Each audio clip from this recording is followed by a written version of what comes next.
Hey everybody, how y'all doing this afternoon? I'm here today. I got me a new spot, as you can see. I'm over here under the maple tree. That's a pretty spot out here. And it's away from all the noise, so when I was up that way, there was too much noise that way because it's too close to the house. So I had to come out here, a nice spot in the backyard near the woods. So when I get these messages, y'all can actually hear without all that noise. With machines running and cars and four-wheelers and dogs. So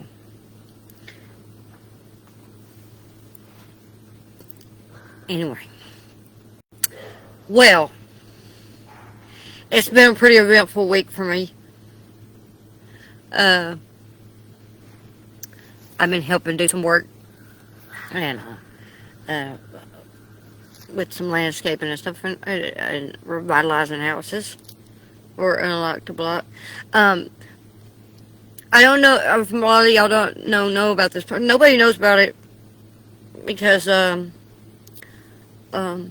Sonia Golden that has this the community revitalization project Unlock the Block, where she has been revitalizing houses in Pine Bluff. She is it's a private venture. She is using her own money to do this. And of course, she owns the properties, but she rents them. She uses them as bed and breakfasts and things like that. But this is putting back into the community. This is trying to make the community, rebuild the community, make the community better.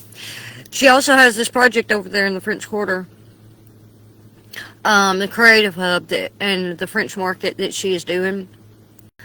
She has a lot more ideas too that she's gonna eventually do, but you know, it takes time, it takes money, and it takes manpower.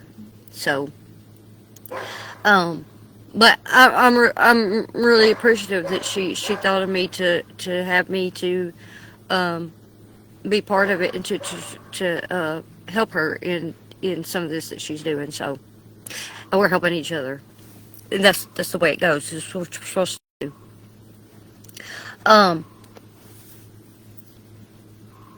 Anyway, so I was tired. I've been tired.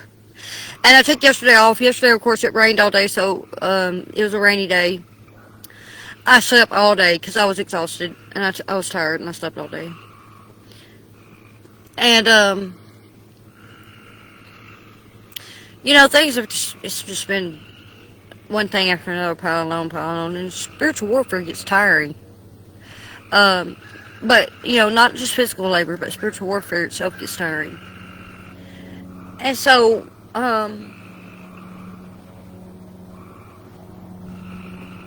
you know, I was tired yesterday. I slept all day yesterday.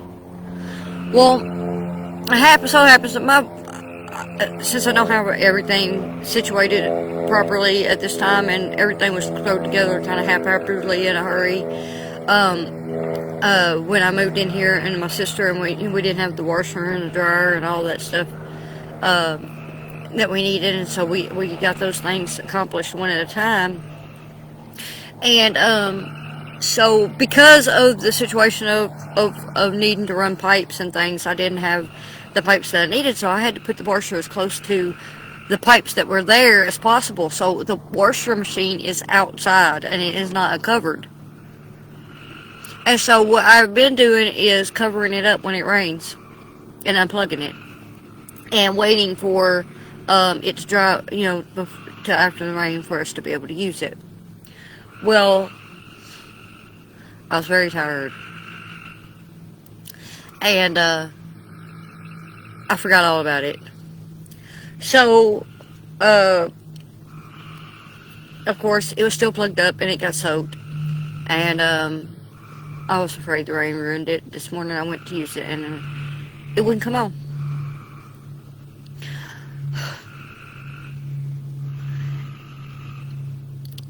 And that was a breaking point. I said, it's like the straw that broke the camel's back. It just all came out. And me and the Lord had a little conversation. I said, you know, uh, and after I prayed on it, and we worked it out, and I said, well, it is what it is. Let's just move on, deal with it. Um, it may be a back step, but the devil don't get me down. So, but then something told me, same thing happened with the dryer. When I couldn't figure the dryer out. Of course, the dryer wasn't as traumatic at that point, because I wasn't as exhausted and spiritually and physically exhausted as I was this morning. That it didn't take that toll like the washer did. So, but something just told me, said, go try it again. So I went and tried again, and it worked. Hallelujah. Amazing. So I guess my little talk with the Lord did some good, and he fixed the washer, and so that crisis has been averted. Amazing. But that little incident,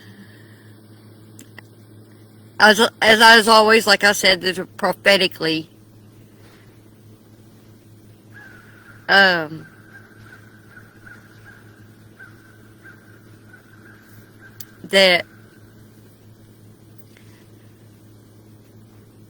Sonia just said she was thankful to be able to participate in revitalizing my hometown, and we are thankful they're thankful for me stepping up to help and make the vision come to fruition. Well, I am grateful that you gave me the opportunity, that this door has been open for me. I'm thankful to the Lord for sending y'all my way. So, it's a blessing. And, I was just talking to a friend of mine, just a little while ago, because of the incident with the washer. I had to call her, get some perspective on things too, just not, so you have to have wise counsel sometimes. And so a friend of mine, I was talking to her, and she said, help me put some things in perspective about stuff. And I was talking to her about this whole thing, because I hadn't got to tell her because I've been too busy. And she has actually been a friend of mine since we were about 11, 12 years old, somewhere in there. We grew up together, so. But I told her, about destiny helpers. She's one. It's the whole destiny helpers. When you have a destiny and the Lord has called you to do something, and He has you on assignment and on a mission, He's going to send you helpers to accomplish it. And I believe I have a few destiny helpers. I have a spiritual advisor, but I do firmly believe that Sonia is a new destiny helper. So it's a blessing, a new blessing from the Lord. So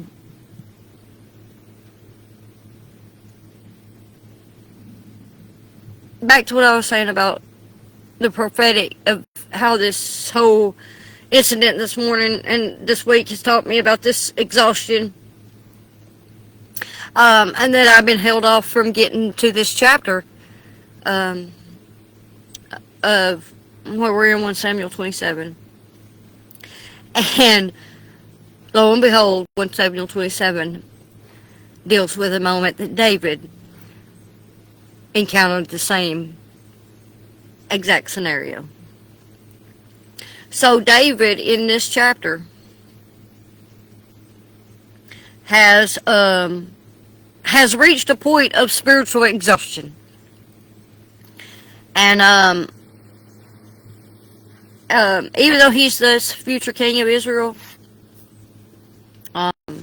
for this brief interlude here, he takes his eyes. He stops looking at this horizon that of God's promises that that he's been so focused on, and he starts to look around at his circumstances and how he's being pursued by Saul, and he's tired, he's wore out, and it's been a long journey. It's been a long fight with this pursuit with Saul. And after all this time of these years of David being hunted, he hits the breaking point, and it tells us in the first part of this chapter. The title in this message, by the way, is "The Philistine Pivot: Survival versus Sovereignty." 1 Samuel 27. The reason is it's talking about the spiritual exhaustion, but it's another aspect that something me and Sonia actually talked about this week. Talked about people being in survival mode. What happens when you live life in survival mode?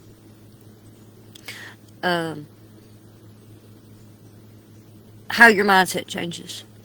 So, in this chapter, as I said, 1 Samuel 27, the beginning of it starts as David is, it tells us that David said in his heart, "I shall now perish one day by the hand of Saul. There is nothing better for me than I should speedily escape into the land of the Philistines, and Saul shall despair of me to seek me any more in any coast of Israel, so shall I escape out of his hand." So David says in his heart. God doesn't tell him.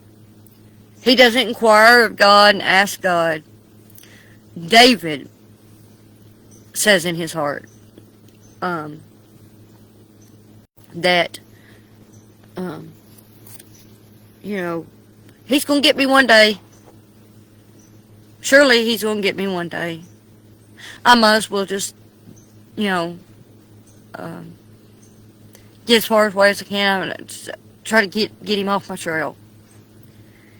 I gotta go somewhere. I gotta do something. I gotta hide. So he gets off the path that God had for him, because he says in his own heart, instead of inquiring, he takes his eyes off the Lord, because he's tired and he's in despair. And he trades sovereignty for survival mode. So,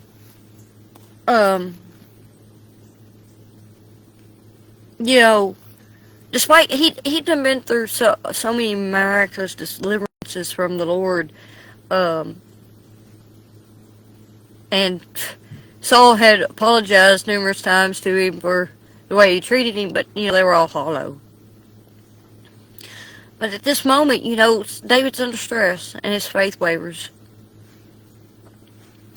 So the next thing David does is he goes. He decides he's going to go to Gath. Gath is the land of the Philistines, and he takes his 600 men and their families to accuse the king of Gath. And of course, Gath is the hometown of Goliath, the giant that he killed, and David had been there before. But Before when he was there, they all knew who he was. Um, but they still know who he is. But he's going now this effort to try to sway him over to to find so he can find some refuge from Saul's pursuit. So David winds up and settles in this place called Ziklag, and what he does, he starts working for the king of Achish, and he starts carrying out these raids. And what he tells Achish is that he's raiding Judah because they're you know that Judah and its allies are the ones he's attacking.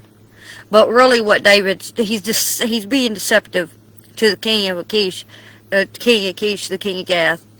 He's being deceptive that he's going out and he's doing these raiding parties, but he's doing it under the guise that he is attacking Judah, which is and Judah's allies, which are enemies of the king of Achish. But what he's really doing is going out and attacking all the enemies of Israel. And to be able to keep this secret, David has to make sure everywhere he goes and every battle he fights, he has to leave no survivors, so that nobody escapes from to let anybody know that what he's doing behind the king's back. So he's living a double life.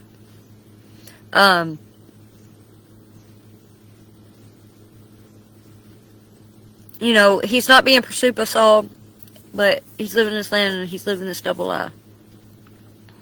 And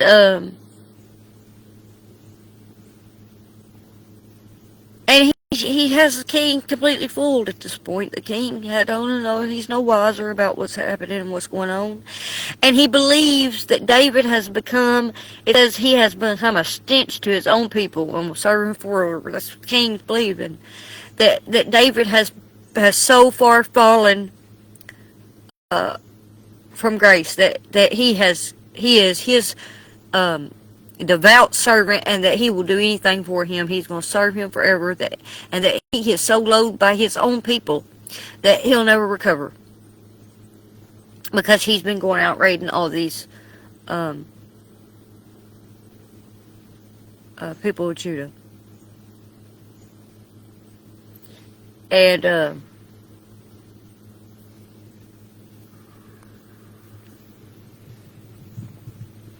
so, at this point, David, it takes more energy to lead a double life like that than it does to lead a faithful life. And so,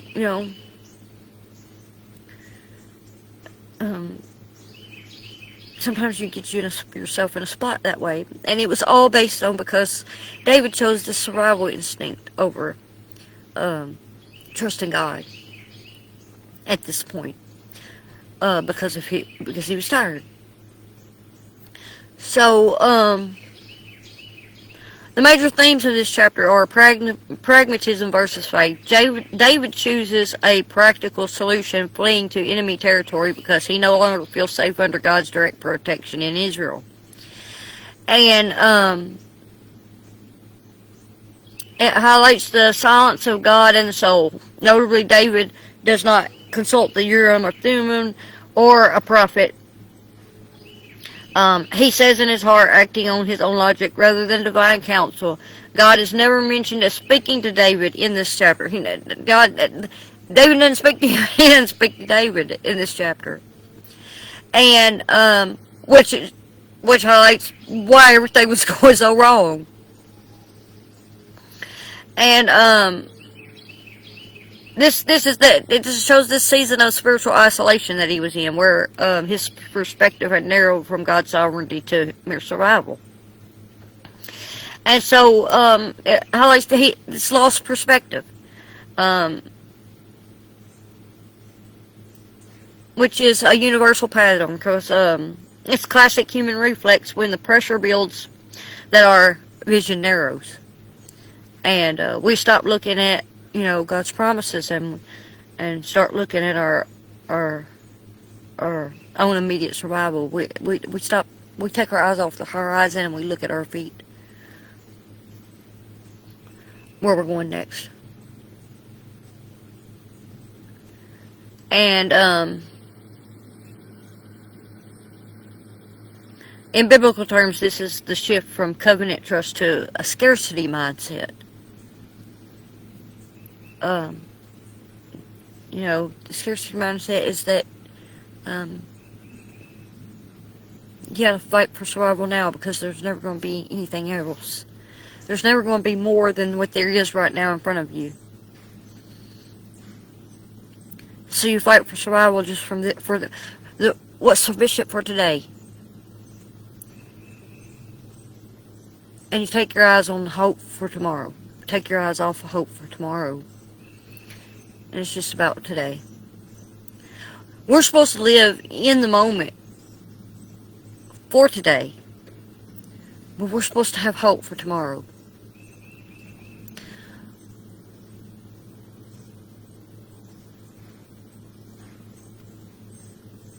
So, this also highlights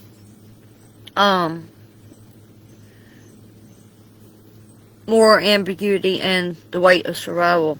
David remains, even though he remains a man after God's own heart, here he is a mercenary and a liar. And the Bible records these shades of gray without immediate judgment, showing the gritty reality of exile. It serves as a reminder that even heroic figures are prone to taking matters into their own hands when the pressure becomes unbearable. And it highlights divine prominence in human failure. Despite David's lapse in faith, the narrative shows that God's covenant is not dependent on David's perfection. Even while David is essentially a mercenary for the enemy, God was preserving him for the throne. There are several other key narratives in the Bible that mirror David's struggle here. One of them is the Israelites in the Red Sea in Exodus 14. They just witnessed the plagues in Egypt, and they found themselves pinned between Pharaoh and his army at the sea. And they forgot the miracles of the previous week and focused entirely on the immediate threat of death. And they cried out to Moses. Was it because there were no graves in Egypt that you brought us out here in the desert to die? And they would have preferred, the safety of slavery. Their position. They were slaves, but they were comfortable slaves. They were comfortable in their slavery, and this was too risky for them. Fighting for their freedom was too risky in their eyes, and their survival mode was winning over their hope for the future.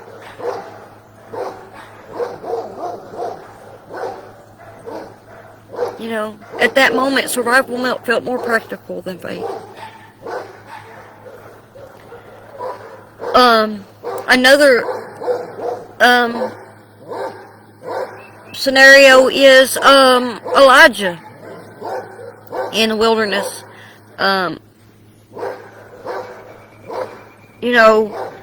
Elijah had just called fire down from heaven and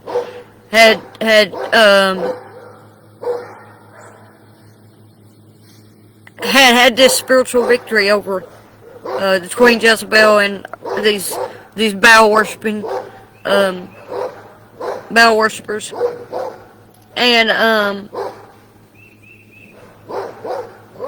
but Jezebel wanted to kill him because of it, so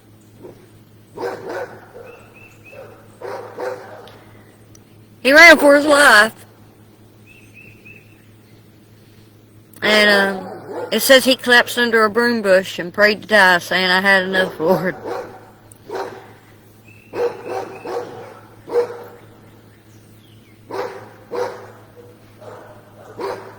He became convinced he was the only one. He was like, "I'm the only one that's serving God. Nobody is serving God but me. I'm all alone in this." And he felt isolated. He felt alone, and that survival mode. Him running is what that survival. Fighting for survival mode. He ran, and it made him feel alone, and it blinded him to the fact that there were 7,000 more in Israel that hadn't bowed to Baal. He lost sight of his sport because he put his eyes on his immediate circumstances that surrounded him at the moment.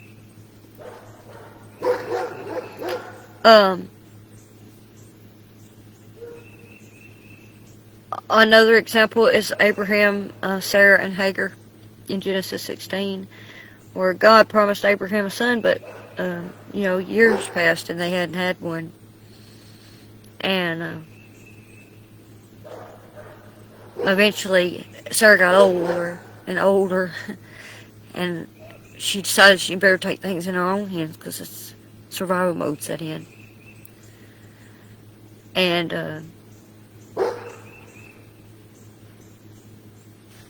she stopped waiting for that miracle and decided, "I'm going to make it."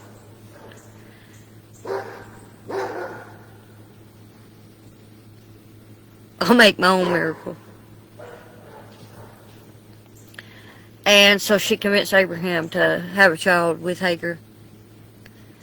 And,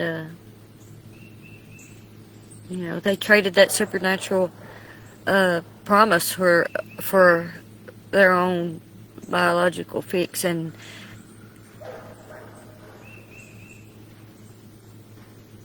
this survival tactic wound up creating this generational conflict, proving that when we force a solution out of fear, we often create new problems. We often create our own problems, more problems than we would ever need if we would have just listened and relied on God alone.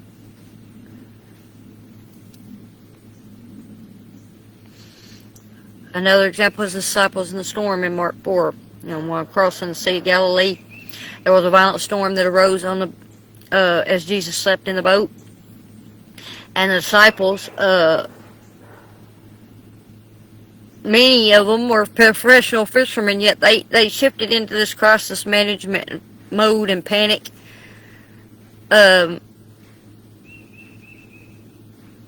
should have been used to storms on the sea by now.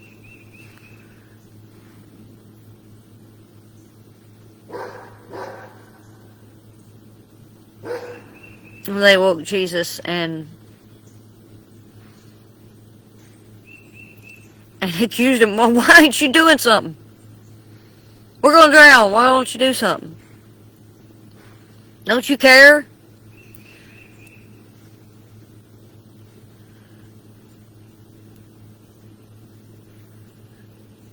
They were in the boat with the creator of the universe, but their fear of drowning completely eclipsed the reality of who was in the boat with them.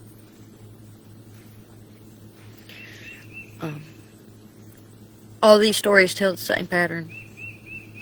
In every instance, this move to survival mode is marked by forgetfulness. They forget who God is. You forget what He's promised.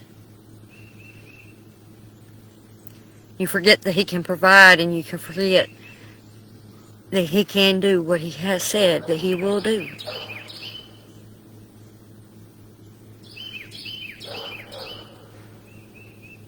And we forget what God has done for us in the past. And that makes the current crisis look like a final destination rather than just a temporary passage, something just we got to get through.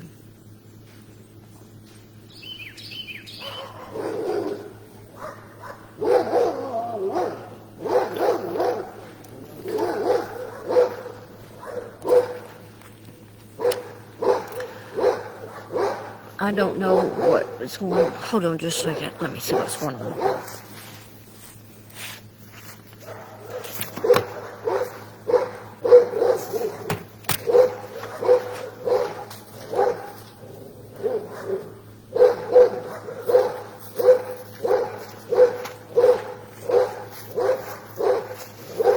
Let's see what it is now. Never fails, never fails. Something has to happen around here. Anyway, where was I at?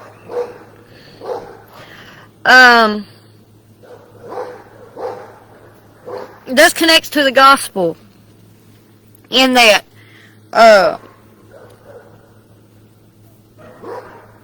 David's time in Gath mirrors the larger biblical pattern of the rejected king. Like David, Jesus, the greater son of David, was rejected by his own people and found himself among outsiders. However, the contrast is where the gospel shines. Where David used deception to survive, Jesus used truth to save. David went to the Philistines out of fear, and Jesus entered our world out of love. And David killed to keep his secret, but Jesus died to reveal the Father. David's failure to trust God shows that even the best human leaders are broken reeds, and his life points us toward Christ, whose trust in the Father never wavered even in the face of death. As far as the lessons for spiritual growth, it teaches us the danger of self-talk and isolation. This chapter begins with David talking to himself rather than to God. When we dwell on our fears plus time equals despair. This leads us to create logical exit strategies that move us away from God's will. We're always looking for a way out, a shortcut. Trying to make our own way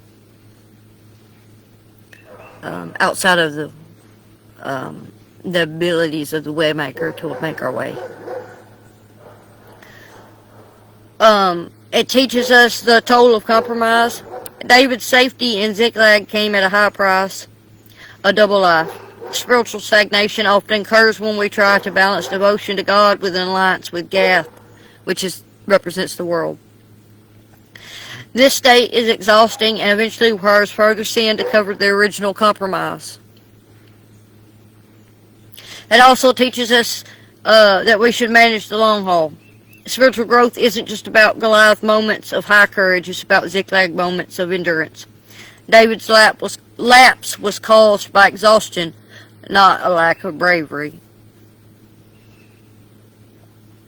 It also teaches us grace for the wayward. The most encouraging part of 1 Samuel 27 is that God does not abandon David. Your Philistine seasons do not disqualify you from God's ultimate purpose. He is often working behind the scenes of our failures to bring us back to our true calling. As far as our reflection questions, we have to identify the Ziklag strategy. David's move to Ziklag was a logical solution to a physical problem, but it required him to lead a double life. In your current season of stress or survival mode, are you leaning on a Ziklag strategy, a practical fix that provides immediate relief but requires you to compromise your integrity or hide parts of your life from your community and God?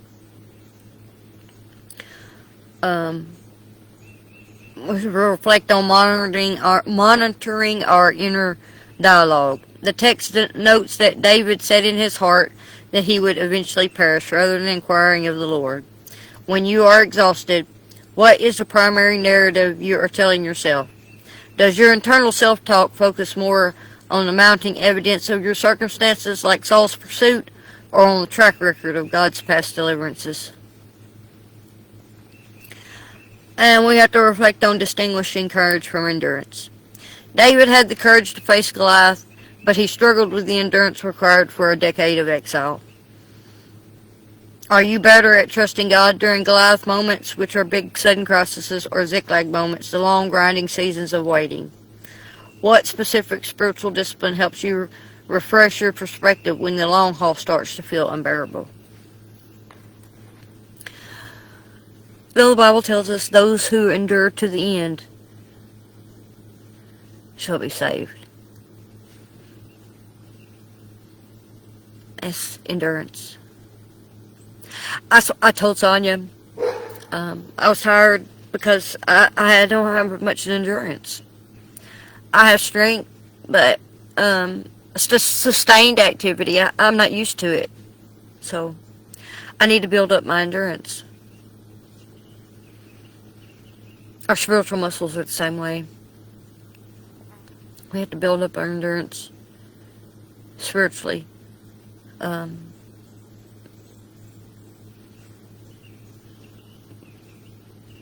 So that we can persevere when spiritual warfare gets a little heavy. When it gets drawn out, it's not. There's moments where there's an intensity in the fight, and then there's stretches in between when it's not as intense, but it takes some endurance to sustain and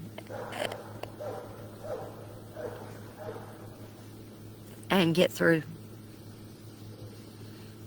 But we're all human, and we all have our breaking points. Importance is, that's another thing I said this week. I was talking about Elijah when he laid down and he thought he just wanted to die. Job said he never wished he never was born. Elijah said he just wanted to die. Importance was they got back up. They didn't stay where they were. And that's because they listened to God when He told them to.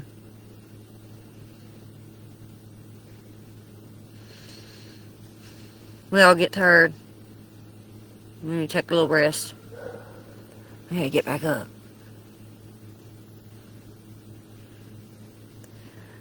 And have hope for the future. No matter how bleak it looks, we gotta keep our eyes on the horizon.